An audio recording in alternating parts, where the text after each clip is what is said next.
আসসালামু আলাইকুম। কিভাবে আমরা একটা প্যারাগ্রাফ বানিয়ে লিখতে পারি? কারণ আমরা যখন প্যারাগ্রাফ লিখি আমাদের সাধারণত মার্কস আসে 60 থেকে 70% ম্যাক্স। কারণ যখন স্যাররা প্যারাগ্রাফগুলো দেখে তারা বুঝে যে তুমি আসলে দিন শেষে আইদার চৌধুরী রানী হোসেন থেকে মুখস্থ করে লিখেছো, অথবা তোমার কোনো একজন কোচিং এর টিচার তোমাকে একটা শীট দিয়েছে যে প্যারাগ্রাফে সে নিজে লেখে নাই, সে অফকোর্স বিভিন্ন জায়গা থেকে সোর্সিং করেছে, করে তোমাকে একটা সাজেশন দিয়েছে এবং তোমরা সবাই একই টাইপের প্যারাগ্রাফ লিখছো। যার কারণে দেখা যায় যেহেতু প্যারাগ্রাফের টপিকগুলো প্রতি বছর সেম থাকে, রিপিট হয়, প্রত্যেকটা টেস্ট পেপারে, গাইডে কিংবা গ্রামার বইয়ে একই টাইপের প্যারাগ্রাফ লেখা থাকে, তাই স্যাররাও একই টাইপের প্যারাগ্রাফ দেখতে দেখতে বিরক্ত হয়ে যায়। সো তারা জানে যে তুমি ঘুরে ফিরে একই টাইপের প্যারাগ্রাফ লিখবা, এবং এই জন্যই তারা সাধারণত মার্কিংটাও 60 বা 70% দেয়, অর্থাৎ 10-এ মার্কিং থাকলে তোমাকে 6 বা 7 দিবে।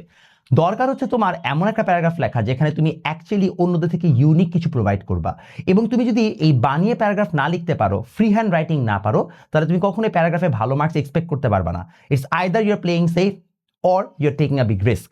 এর অর্থ কি? এর অর্থ হচ্ছে তুমি দিন শেষে ওই সেফ প্লে করলে 6 থেকে 7ই পাবা, কিন্তু 8-9 পাওয়ার জন্য তোমাকে আসলে এক্সিলেন্ট কিছু একটা লিখতে হবে, এবং সেটা তখনই লিখতে পারবা যখন তুমি অ্যাকচুয়ালি নিজের ইনপুটটা দিতে পারবা। সমস্যা কোথায়? সমস্যা হচ্ছে আমরা তো আসলে যখন ইংলিশ পড়ি আমরা তো আসলে মুখস্থ বিদ্যা পড়ি। ইনফ্যাক্ট তোমরা এখনো যারা 9-10-এ আছো, আমার খুব খারাপ লাগে এটা দেখে বিভিন্ন জায়গায়, যে কারো কাছে প্যারাগ্রাফ আছে কিনা দাও, মানে এটা মুখস্থ করব। এটা জঘন্য একটা বিষয় যে তুমি তোমার এই ব্রেনটাকে, এত সুন্দর মহান আল্লাহর সৃষ্টিটাকে প্যারাগ্রাফ মুখস্থ করার মতো ইউজলেস জিনিসের পিছনে ব্যয় করছো। Makes no sense at all, এবং এটা অযথা তোমার প্রেশার বাড়াচ্ছে, প্লাস তুমি বেটার আউটপুটও পাচ্ছ না। এখানে আমি তোমাকে এখন শেখাবো যে কিভাবে তুমি চাইলে প্যারাগ্রাফকে বানিয়ে বানিয়ে লিখতে পারো। হাউএভার আমি ভিডিওটাকে দুইটা ভাগে ভাগ করবো, একটা হচ্ছে লং টার্ম আর একটা হচ্ছে শর্ট টার্ম। এর মানে মনে করো তোমার আর 20 দিন পরে পরীক্ষা, এখন তো তুমি চাইলেও হচ্ছে যে লং টার্ম হচ্ছে যে তোমার ডেভেলপমেন্টে বা স্কিল ডেভেলপমেন্টে তুমি কাজ করতে পারবা না, তোমার এখানে একটা কুইক ফিক্স দরকার। তোমাকে কুইক ফিক্স দিব ভিডিওর শেষে, বাট ভিডিওর ফার্স্ট অংশে আমি তোমাকে শিখাবো কিভাবে তুমি লম্বা সময়ে, যদি তোমার কাছে 2 বছর থাকে, 1 বছর থাকে, 6 মাস থাকে, তাহলে তুমি কিভাবে নিজের লেখার হাতটাকে ঠিক করতে পারো। চলো তোমাকে কয়েকটা আইডিয়া দিই। প্রথমে আমি দেখো একটা প্রসেস বলেছি, 5 স্টেপ প্রসেস, রিড আ লট। তোমাকে প্রচুর পড়তে হবে যদি তুমি অ্যাকচুয়ালি অনেক লিখতে চাও। যারা এই পৃথিবীতে অনেক সুন্দর লেখক আছে তারা প্রত্যেকে প্রথমে অনেক সুন্দর পাঠক ছিলেন এবং অনেক অনুগত পাঠক ছিলেন। You have to be a reader in order to be a writer. এখন তোমাকে এই পড়াগুলো তুমি কোথা থেকে পড়বা? সমস্যা হচ্ছে আমরা তো আসলে পড়তে চাই না। আমরা সাধারণত আমাদের যত ইনফরমেশন নাও সেগুলো নিয়ে হচ্ছে ফেসবুক, ইনস্টাগ্রাম থেকে, রিলস থেকে। এই জায়গায় আমি তোমাকে হেল্প করতে পারি দুইটা সিম্পল আইডিয়া দিয়ে। নাম্বার 1, তুমি অবশ্যই ইংলিশ বই পড়তে পারো। এটা খুবই কমন একটা ইনস্ট্রাকশন, যেটা সবাই বলে যে ভাই ইংলিশ বই পড়ো। এখন ইংলিশ বই কোনটা পড়বা? গল্পের বই পড়তে পারো, তুমি হ্যারি পটার পড়তে পারো, তুমি লর্ড অফ দ্য রিংস পড়তে পারো, তুমি ইভেন জন গ্রিনও পড়তে পারো, তুমি চাইলে হচ্ছে যে ড্যান ব্রাউনও পড়তে পারো। তোমার যেইটা পছন্দ, যেইটা তোমার ভালো লাগে, তুমি যে কোনো কিছু একটা পড়া স্টার্ট করো। কারণ তুমি যখনই পড়তে যাবা দেখবা তুমি অনেক শব্দের অর্থই জানো না। যেমন তুমি যখন ড্যান ব্রাউনের এঞ্জেলস অ্যান্ড ডিমন্স পড়ো, তুমি সেখানে সিলুয়েট নামক একটা শব্দ শিখবা।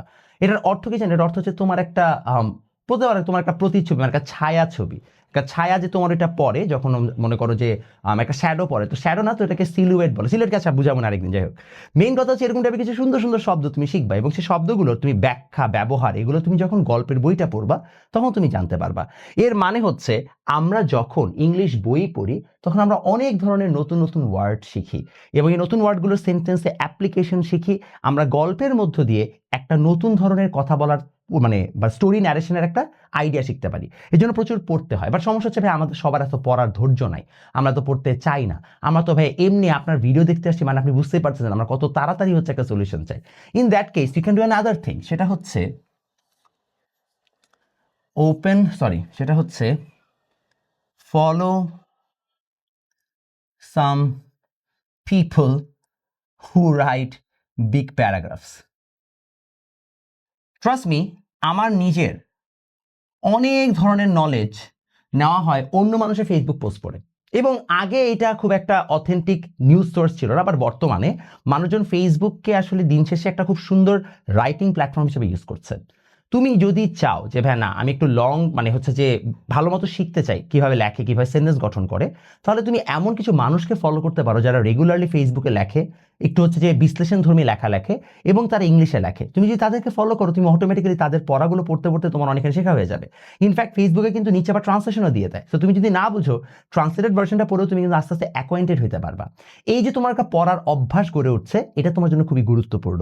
তুমি যদি রিলস দেখতে থাকো সারাদিন, তাহলে তোমার কিন্তু পড়ার অভ্যাসটা গড়ে উঠবে না, তোমাকে পড়তে হবে। তুমি চাইলে নিউজ পেপার পড়তে পারো।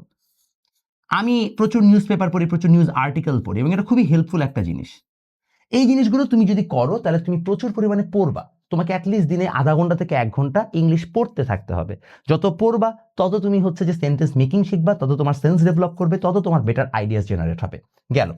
নাম্বার 2 হচ্ছে রাইট অ্যাটলিস্ট 2 পেজেস এভরিডে। প্রতিদিন তুমি যা পড়ছো সেটার একটা অ্যাপ্লিকেশন দরকার, এবং এটা খুব ভালো একটা সিস্টেম হতে হবে তুমি যদি জার্নাল লেখো।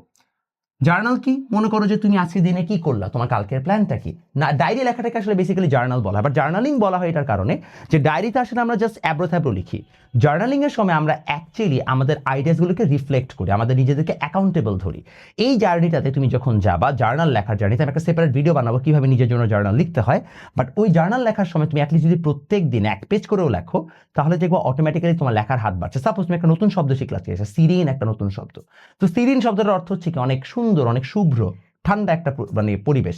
এই সিরিনিটি বা সিরিন শব্দটা তুমি এখন ইউজ করতে চাও, বাট তুমি কখন ইউজ করো? তুমি হয়তো বললা যে today the weather was like this. তুমি এরকম করে একটা পার্টিকুলার ওয়ার্ডকে সুন্দর মতো তোমার ওই জার্নাল লেখার সময় ইউজ করতে থাকলা। তুমি নতুন নতুন যে শব্দগুলো শিখছো, সেন্টেন্স মেকিং শিখছো, ফ্রেজেস শিখছো, সেগুলোকে তুমি লেখার মধ্যে ইনক্লুড করা শুরু করলা। এইভাবে তোমার একটা খুব সুন্দর লেখার অভ্যাস গড়ে উঠবে। Number 3, write the same paragraph from 3 to 4 sources. এটা হচ্ছে এক্সাম ওরিয়েন্টেড একটা ইনস্ট্রাকশন।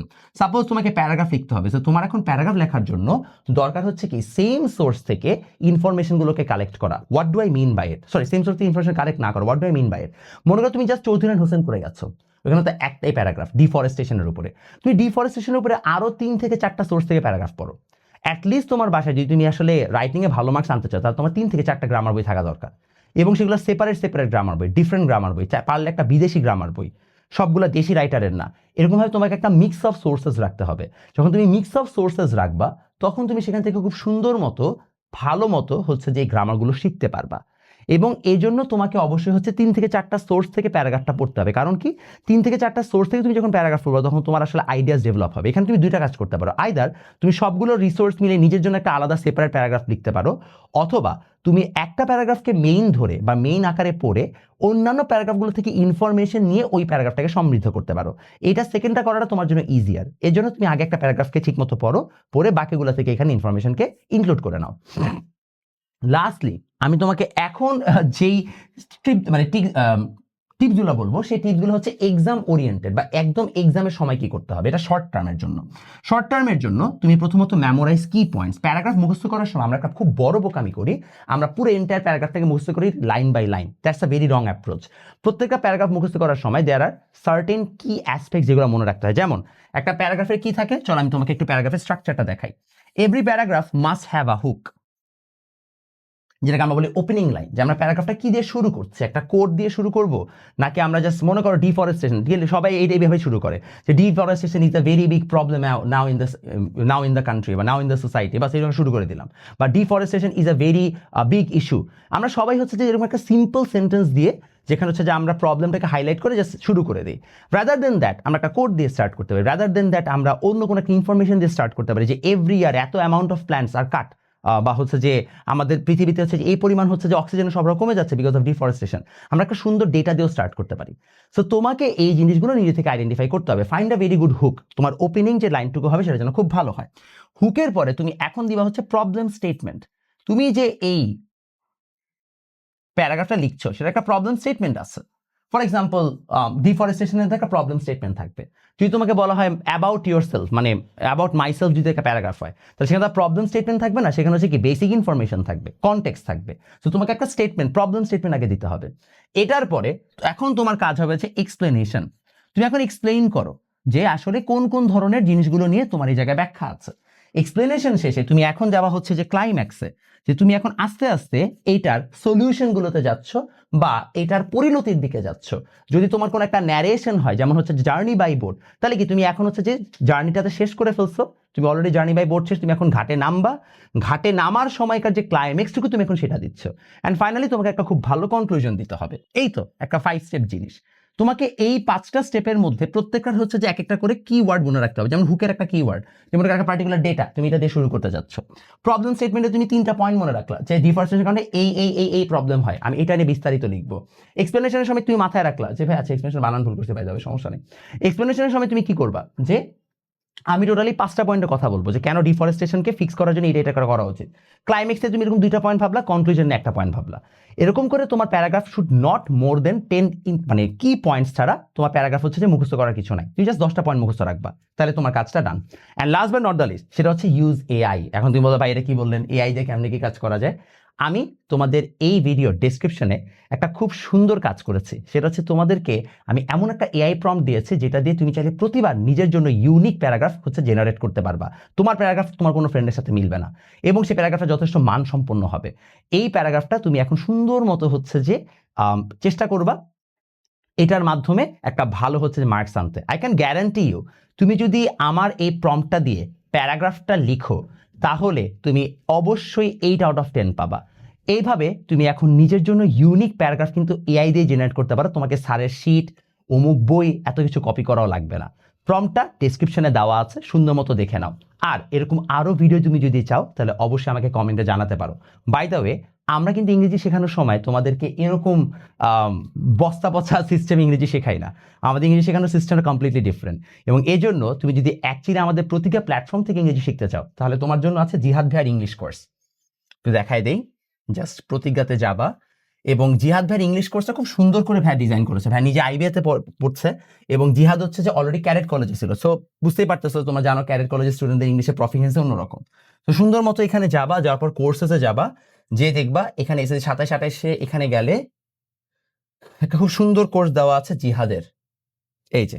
তো জিহাদের কোর্সটাতে চলে যাবা, এনরোল নাওতে ক্লিক করে। অলরেডি হচ্ছে আমাদের অনেকখানি হচ্ছে যে পড়াশোনা ডান, বাকিটুকু তোমরা এখান থেকে করে ফেলতে পারবা। দেখা হবে তোমাদের সাথে ইনশাআল্লাহ নেক্সট ভিডিওতে।